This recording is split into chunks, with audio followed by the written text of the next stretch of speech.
So this panel is to take companies that are really best in class. What do they have in common? Bank of Ireland, NTR, IRES REIT. Well, I think they all depend on investor support, shareholding, and different types of investment. So we're going to ask them and stress test their organizations in terms of what is their ESG strategy, how mature their organization is in that regard, and what actually is driving change. Is there an aspect of the bottom line that's driving change, and how data is vital? Can I just say at the outset, in terms of the overall running order, that when you were registering in this morning, I hope you opted for which of the roundtable discussions that you are going to participate in. There are 5 of them. Roundtable 1, what do boards need to know about ESG? 2, measuring the S and G in ESG, how to embed ESG in your business operations. 4, ESG data collection, management and reporting. And lastly, ESG for SMEs. So I hope when you registered, you picked one of those 5 options, because during lunch, they're going to reconfigure the tables and put them together for that. Okay, so now can I welcome to the panel discussing ESG trends, best practice response from companies. Nearest to me, Eamonn Hughes, Chief Sustainability and Investor Relations Officer with the Bank of Ireland, one of our 2 pillar banks, and of course no longer in the clutches of the state, fully commercial now. Áine Higgins on the far side there, ESG and Risk Manager with NTR PLC. I'm long enough around to remember when it was national toll roads and Mr. Roach and building the particular bridges and so on. And then the journey with solar catchers in the US and so on to what it is today, a completely transformed renewable energy provider. Would that be a fair summary? And in the middle, Michelle Áine, Director of Corporate Development and Sustainability with IRES REIT. One of the phenomenons to come out of the crash in terms of residential development were these REITs, which, as you know, are SPVs, investment vehicles, PLCs, specifically dedicated to long-term position in the residential and property market. So I'm going to ask each of you in turn, and let me start with you, Áine, to tell us about the NTR best in class, as I've labelled it, journey for ESG, and what are the type of changes that the company have brought about to earn that label of best in class. Morning, everybody. How are you? You started there with the backdrop of what NTR was, and National Toll Roads is indeed what the acronym was. And I guess it's been on a massive journey, but probably the bit I'll focus on is since 2015, NTR has started becoming an asset manager. So basically the purpose of the organisation now is to invest in renewables. So that's wind, solar or battery. We have something like 44 assets across Europe, Ireland, UK, Italy, Spain on the way, France, Finland and Sweden. And we generate clean power. So last year alone, we would have generated about 1 million megawatt hours of clean power, which is probably enough to supply the houses in Cork for the year. And that's really what we do. So we put together funds, we go invest in assets, and we manage those assets. Sometimes those assets are at development stage, so we'll construct and we'll bring them to operation. Sometimes they're operational already. ESG is massively important, absolutely. It's right there from the investment decision all the way through to the operations of it. We spend a lot of time asking ourselves a lot of hard questions internally. Is this the right asset? Is it going to cause any harm to anybody, environment? Are there climate risks to that asset? That's another angle that happens these days. And then how do we manage it as optimally as possible? And we also use things like UNPRI, an external agency that we subscribe to. I hate acronyms. What is UNPRI? Okay. Yeah, United Nations Principles of Responsible Investing. Okay. So we tell them how we run our business and how we do it, and they tell us how we're doing. So this year we would have received 5 stars for our infrastructure category and for the investment and stewardship policy side of things as well. So we're kind of constantly sense checking, but we're constantly trying to figure out what do we need to do in improving, because it's a massively changing space all the time, and the standards are increasing and the expectations are increasing all the time. So what's driving this? Is it a sense of corporate good citizenship, or is it money, or is it investors, or what? I think it's a little bit of everything, actually, to be quite honest with you. I mean, we put together funds and we buy assets, so therefore we have investors coming in. Investors come to us specifically because of the product line, which is renewable energy. And I think you would consider yourself a green fund, or what category basket would you fit into? Well, you mentioned alternative funds. Or? You mentioned SFDR earlier. Yes. So we are in that category, and we will be aiming for the Article 9, which is the dark green fund, which is the highest level of green that you can get. Okay, in that let's category. take the baby's ladybird book steps. Yeah. SFDR is the Sustainability Finance Disclosure Regulation. Yeah. And Article 1 versus Article 9, you will be getting deeper into the water of being greener. Is that it? Yeah, it's probably not 1, but we'll let that go. It's Article 9 is the highest level. Yeah. There will be some that will be 6. So give me an example of what's in Article 8. 9 that's not in Article 7. The purpose of the investment is a sustainability objective. Right. Exclusively? Completely. Okay. Yeah, and everything that goes with it then. So therefore, you being of that categorization attracts funds. It does. But also it attracts a high level of due diligence, because people want to get in under the covers and make sure it's not all talk, that we're actually walking it as well. Okay. And can I ask you about capacity? Because, if you look at Ireland's electrification plan, right, the plan is 1 million growth in population, all these data centres and all the extra electricity. Then you've all the heat and transport that's going to be electrified. And so the only solution to this is we're on something like 37% wind at the moment, to go to 80% wind. That's the idea. So that can't be done on land, it has to be done offshore, right? So I chaired CEO ESB, Energia, SSE Renewables. You know what? Dream on. Mara isn't really established yet. They haven't got the consents issued. Bord Pleanála is going to do the planning. Bord Pleanála has never done the planning. Bord Pleanála isn't fit for purpose in terms of inadequate staff, scandal. And then there's going to be an auction process without having planning of that. Go figure, 7 gigawatts. It's difficult. Is it real? I think it has to become real. That's undeniable. Absolutely. So therefore, what I'm trying to say, are you finding it difficult to get projects to invest in? Well, because we're European-based, our eyes are cast much further than Ireland. And therefore, we're keeping an eye on what's happening all around. So, And the UK is well advanced in that. Well advanced, absolutely, yeah. We're not really focusing on offshore just at the moment. Certainly in terms of Ireland, I think you rightly said there's a lot to figure out just yet. In the meantime, so what are you focusing on? In the meantime, it's wind, it's solar, and it's battery storage. And how's that going? It's going pretty well. There's a lot of opportunities out there. But, we're quite selective as well in terms of what it is that we invest in, because we need to make sure that it fits our ESG credentials. And that's for the long term, because you're buying something like this for 30 years or so. So you need to make sure that it's fit for purpose for that length. So one of the things that's, I suppose, the SFDR is driving as well, is the whole climate risk assessment side of things. What extreme weather conditions could impact the operation of this asset, and the future modelling of that, and therefore the implications in its operation and the environment as well.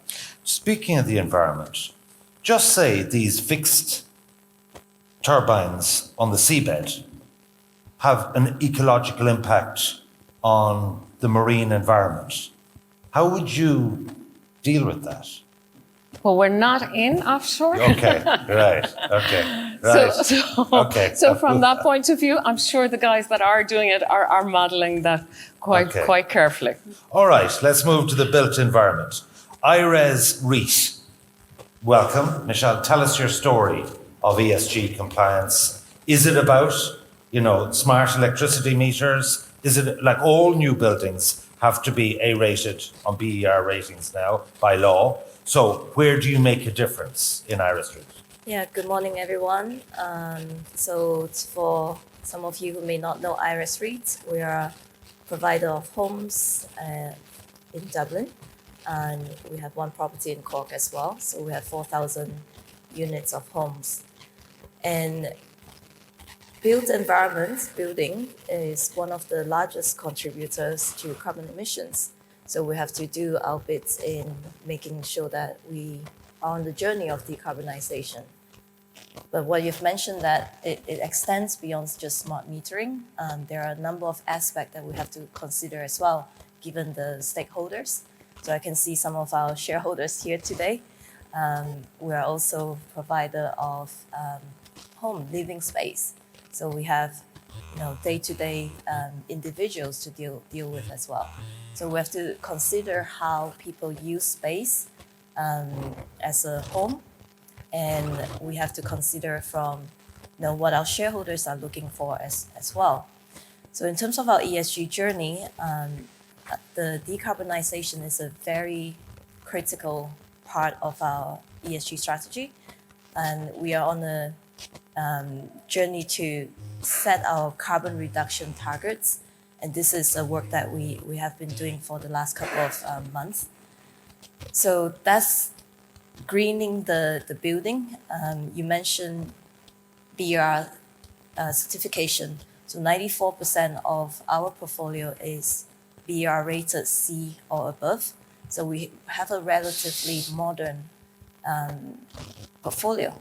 But that's not to say that there's nothing else could be done with them. There's always improvements. There's things that we can do with our tenants as well in terms of perhaps efficient use of energy is a program that we put in place with the tenants. There are other aspects such as waste management, water management. So it's a continuous process that we go through. So I think when we consider our ESG strategy, it's important that we look at tenants, what can we do for them or with them? Look at our shareholders, what is important to them, communities as well. We look at our funders as well. We look at banking partners, what is relevant to them, what's important.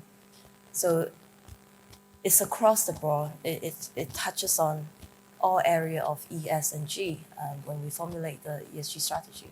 And just tell me now your model. I understand your building, and I understand. Do you sell the apartments, or do you just have long-term tenants? A kind of concierge service, with a gym and other. Do you have a particular model? Like if you're living in an IRES REIT building, does that mean you're paying rent, or could you own it? It's leasing, so it's rental. It's all 100% leasing at the moment. Yeah. Okay, and so it's built to rent model. Yes, yeah, it's built to rent model, yeah. And so you will own that apartment Correct. in 40 years' time. The tenants. You or the tenant? The Who will own landlords it? own it, so it's rental. So you will own it in 40 years' Correct, time, yeah. right? So therefore, when it comes to procurement. I understand you want to keep your investors happy and you're in charge of investor relations. So I absolutely get that, that you must be, compliant with all these matrices.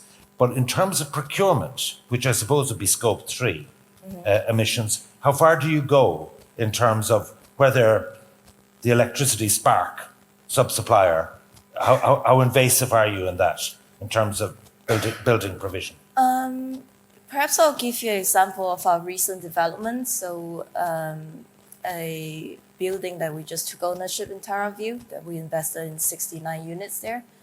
So to get to the granular details, the white appliances there, when we went out to procure the white appliances, we went out to a few different suppliers and asked them, what is your ESG strategy? We asked for a tour around their facility to show us how they make their appliances, what they do with recycling. And we chosen these suppliers, Miele, who has a very well-developed circular recycling or reuse, readapt components for white goods. So having seen that, it really opens up our eyes that we have to be asking the right question. We have to be asking question first and foremost, and not just go for any cost or pick anything from the wide range of selections that we have, but be very, very specific. What is our policy on ESG, and what sort of questions do we want to ask our suppliers when we procure, and yeah, it doesn't take a lot just to ask, and you will be amazed by how much information you get back. That tour was provided to us. We got to see what they do in terms of when the white goods go back to them, how do they recycle it? If it breaks down, they take it back, and how they recycle it or make it, put it in use again. So it's that granular details that we go down to picking reusable, readapt white goods in this example, but also sourcing from local. And that's the strategy we've been taken with our most recent developments, being very conscious of where the furnishing, where the fit out comes from, that by way of managing our carbon emission and And scope. what about, because these urban areas are the common areas, in terms of rooftop gardens to encourage plant diversity, biodiversity, or common areas that, you're applying an ESG approach to it? Could you give us some examples of what you're doing in that regard? Yeah, earlier you mentioned amenities, and during COVID we saw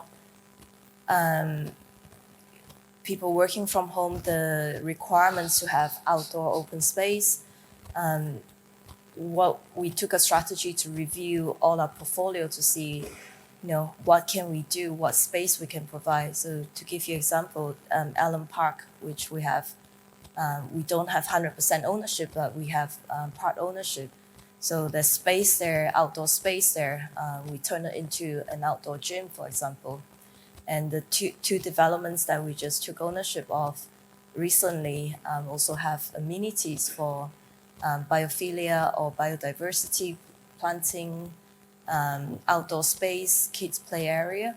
So, but that all goes back to design. So we have to think about that when we look at development. So looking at green building certification, where do we want to position ourselves, and then design it to meet that.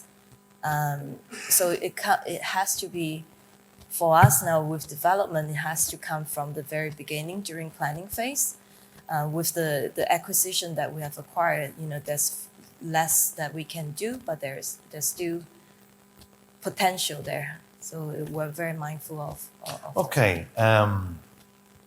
Say you're planning a new development, and say under the planning process or planola process, judicial review process, that there are environmentalists objecting to your development, that this should remain a green area, whatever. Where are your green credentials when you're actually the bricks and mortar person with the hard hat and the shovel? That's a really tough one, I think. When it comes to objections, I think we have to understand what the concern is from the local community. Well, it could be just NIMBY, not in my backyard. They just don't want it beside them. or nothing anywhere. You know what I mean? Like Yeah, well, I there's think objectives for everything. So I mean, correct. like, do you have to take a tough attitude to that? Not a tough attitude, but engagement, collaborations. We have to find out, it's a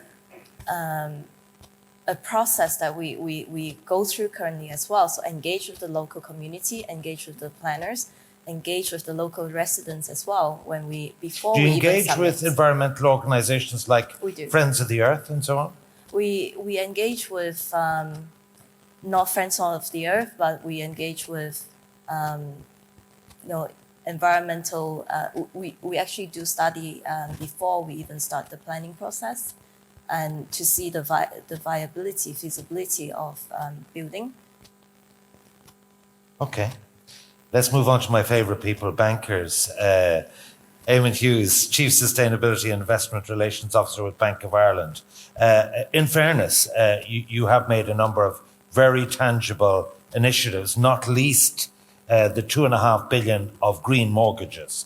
Tell me, what is a green mortgage as opposed to another type of mortgage? Yeah, well, typically it kind of depends on the ratings, so B3 and above. So that's how we kind of categorize it. But I mean, I think the financial sector kind of sits in a quite unusual space where we have to engage with our customers. So while we have emissions ourselves as a bank, so in terms of branches and HQ and everything, we did an assessment in our annual report last year where, as an entity, we produced about 5,000 tonnes of carbon, and that's something we're seeking to reduce, and that's down over 80% and close enough to 88% over the last decade. But actually, we're a bank, so we finance through our customers' emissions. And we did a baseline assessment on that from 2020 data, but it was published last year. So we covered just over 80% of our book, and the emissions from that were almost 1.3 billion tonnes. So I suppose the objective for us is to work with our customers, be it through green mortgages, electric vehicle lending, SMEs, corporates. We have an asset management business in New Ireland and Davy now that's in the team, to work with their customers to hopefully reduce the levels of emissions generation from our customers over the next period of time. And it's a long journey ahead. And it's, back as Michelle said, a lot of it's around engagement. It's going out meeting people, working closely with them. We do offer green mortgages. We offer financing for electrical vehicles. We do sustainability linked lending in relation to the corporate. We have it in business banking. And it's a case of, I think, from an ESG perspective, there's been a lot of development, particularly as a regulated entity. So the ECB did quite a detailed thematic review of a lot of banks in Europe over the summer. They're learning, we're learning. So there's the regulatory aspect to it. There's stakeholder kind of requirements around disclosures. But we're very much now in the engagement and commercialization phase, I think, in relation to delivery. And does for a retail bank, does the SFDR apply to you? SFDR, it doesn't in one sense, in that clearly it applies to our investors, so the likes of New Ireland and Davy. It kind of has some impact in terms of our business, but ultimately, as a bank, we're regulated by the ECB or the Joint Supervisory Team. So the ECB has set out 13 climate-related and environmental expectations. So we kind of have to work very closely with them in developing a kind of a climate risk plan across all aspects of our business. But it's also not just the regulation. From an investor perspective, they have expectations. So 2 years ago, we produced our first TCFD report, sorry for an acronym, but Task Force for Climate-Related Financial Disclosures. These acronyms have me lost. Say that slowly, Yeah, so please. the Task Force for Climate-Related Financial Disclosures. So information about what we're doing as a business. 2 years ago, we did, I think it was 25, 30 pages. We published a report earlier this year, which is over 100 pages. So we're providing a lot more disclosures, not just for external stakeholders, so the regulators, shareholders, fixed income providers, but also internally to show people within the organisation what we're doing as a bank as well. And I think that's just as important, to get as many people internally engaged. And I suspect that's the same in Michelle's organisation and Áine, to raise training and awareness on the ground, not just to help them interact with their customers, but even we've got over 9,000 people now in the organisation. That's an opportunity to get 9,000 people more actively involved on sustainability as well. Will it be a condition going forward of loan approval to an SME or to any loan that you give, that there will be a green element in it? I think like we've committed to a 5 billion sustainable fund, Ivan. So to qualify for that, there's got to be various terms and conditions. And I think that number potentially over time has to rise. So if you even think about the emissions that we generate or finance as a bank already, I mean, there's national objectives to have emissions by 2030, net zero by 2050. So over time, that loan book has to transition from the percentage that is green now to effectively 100%, hopefully by 2050. What percentage is it at the moment? So in terms of different percentages for different parts of the book, so in terms of, say, our corporate book, less than 10%, 9%, I think, is related to sustainability linked pricing. So kind of a rate that's impacted by the level of emission intensity or various targets that are set. In relation to the mortgage lending side, we had, I think it was 1.8 billion drawdowns out of our sustainable finance fund at the end of last year. So our mortgage book in Ireland is about 30 plus. So we're kind of on that journey to hopefully over time continue to increase the size of it. And what does the S social mean to Bank of Ireland? When you chat about ESG, E kind of does hug the limelight, to be fair. And it's quite specific. You can measure it, the carbon footprint. And so on. I get that, and then time, nature, and biodiversity. Yeah.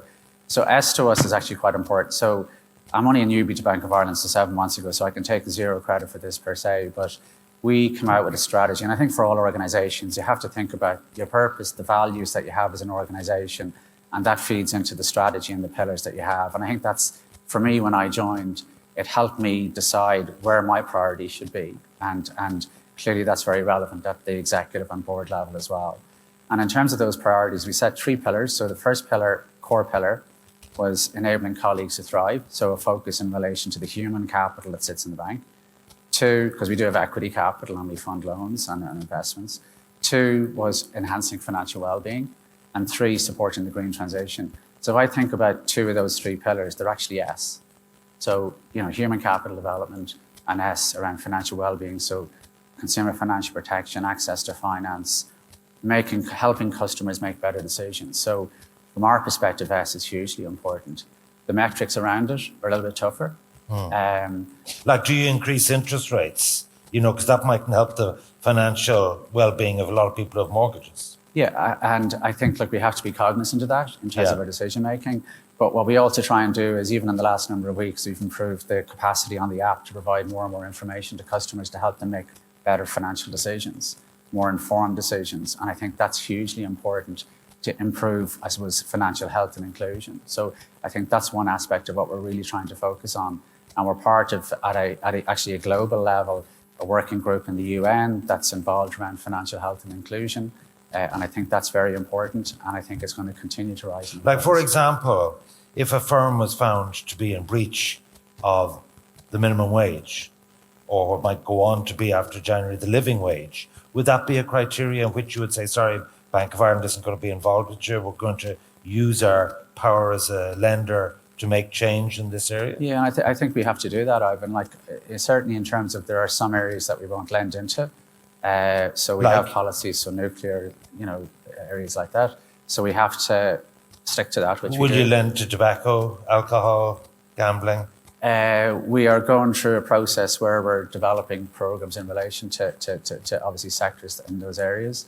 I think that's the first thing. Secondly, I think the way the world is developing is that you have to work with customers. So sometimes there's a belief it should be just black and white. You don't do that, but there has to be, you have to help people to transition, right? So that's of value as well. So, and I suppose if the companies themselves commit to particular aspirations and you can see progress on the way, if they're trailing in terms of their targets, to work with them to help them get back on track, maybe link the pricing in relation to how they're making progress. So again, the sustainability linked pricing. So I think there's various aspects around that. So the provision of finance for specific areas, but also maybe the rate that's charged on that depending on the journey that the customer's on as well. So I think we're very much in that process as a whole financial sector. Just like if you're all best in class. So on the diversity question, just for each of your 3 companies, gender equality, LGBT, racial diversity equality, discuss. NTR. We're quite a small company. We're quite a small company. There's 40 of us. And 30% of the senior management will be women, and 49% of the company will be women. So in terms of kind of balance, and it's quite an engineering field in one sense. So in terms of balance, we're quite good. And I think in terms of nationalities, we're covering across 6-7 nationalities within that workforce. So I suppose we're very conscious of it. But of course, it's a slow process in one sense, because when you're quite small, you don't have staff turnover or, massive growth either. Is it a, because we just spoke there, the environmental tends to hog most of the space. Is this a kind of any other business item, or is it a central part of the matrix? I think it's part of the package. Okay. It's a mix of things. And actually what struck me recently was we had a number of new recruits in, and they all talked about the impact that the company can have through its product, but also how it does its business. And that's what was attractive to them to come into us in the first place. And it was quite amazing to hear them talk about that in quite a passionate way, actually. So I think there's a lot going on out in the marketplace in terms of people choosing where do they want to work, where do they want to contribute, where do they want to add their effort into. So I think it's a complete package. It's not just E, it's the E, the S, and the G that you do it right as well. Okay, IRES REIT, same question. I guess our results speaks for itself. We're a under 100 people organization. Our board is 1/3 female, and we have 50-50 ratios in female representation.